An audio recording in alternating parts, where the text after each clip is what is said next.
Hello বন্ধুরা, তোমরা আমাকে চিনবে না, কারণ আমি আমার নামই বলিনি। আমার নাম হচ্ছে সুপর্ণা দাস বাবাজি, কিন্তু আমার আসল নাম ছিল সুপর্ণা চ্যাটার্জি, বাবা মার দেয়া নাম। তা মা বাবা তো ছোটবেলায় ফাঁকি দিয়ে চলে গেছে। একটা অনাথ মানুষ আমি। তো এমন রোগ হয়েছে যে আমি হাঁটতে চলতে কিছু পারি না। এই সারাদিন বিছানার মধ্যে শুয়ে বসে থাকি, শুয়েই থাকি, বসিও না। খুব কম কোমরে যন্ত্রণা হয়। তো আমার কথা বুঝবে কি না তোমরা জানি না, কারণ আমার কথা জড়িয়ে যায়। ওই জন্যে আমি কারোর সাথে বিশেষ কথা বলি না। তাই ভাবলাম যে সময় কিভাবে কাটাবো, তার জন্য এই সোশ্যাল মিডিয়ায় ভাবলাম যে তোমাদের সাথে যদি কথা বলি, শেয়ার করি, তাহলে অনেক বন্ধু বান্ধব হবে, সবার সাথে কথা শেয়ার করতে পারবো। আমার না ভিডিওর সামনে, এই ক্যামেরার সামনে আসতে ভিডিও করতে খুব লজ্জা লাগে। আমি কোনোদিন করিনি,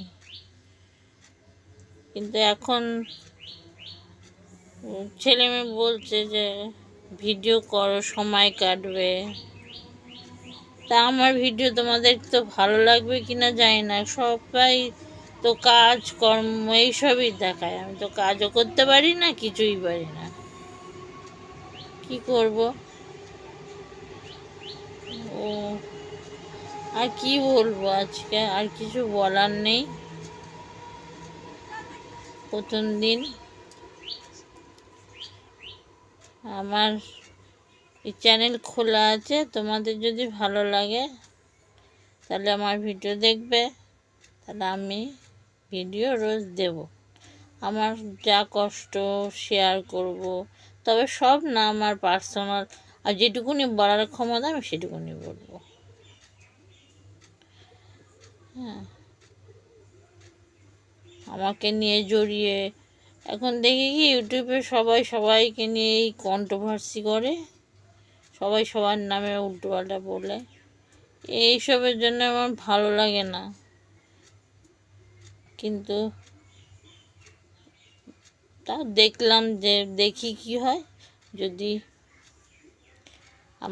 আমার কথা তোমাদের ভালো লাগে তাহলে নিশ্চয়ই শুনবে। আবার কালকে কথা বলবো। টাটা। ও, আমার চ্যানেলটা না সাবস্ক্রাইব করবে। আর কি করতে হয় যেন ভুলে গেছি। তোমরা তো জানো আমার থেকে বেশি, তোমরা সেগুলো করে দিও, ঠিক আছে? রাখলাম। ও হ্যাঁ, আমার কথা না আগে এরকম ছিল না। ওই স্ট্রোক হয়ে গেছিল, তারপর থেকে কথাটা জড়িয়ে যায়, মানে তোতলা মতন হয়, মানে জড়িয়ে জড়িয়ে যায়, কথা সবাই বুঝতে পারে না। আমি ওই জন্য কারোর সাথে কথাও বলি না। নিজেরই কেমন লাগে যে লোকে বুঝতে পারে না। তোমরা বুঝতে পারবে কি না জানি না। যদি বুঝতে পারো তো আমার পাশে থেকো। রাখছি, হ্যাঁ, টাটা।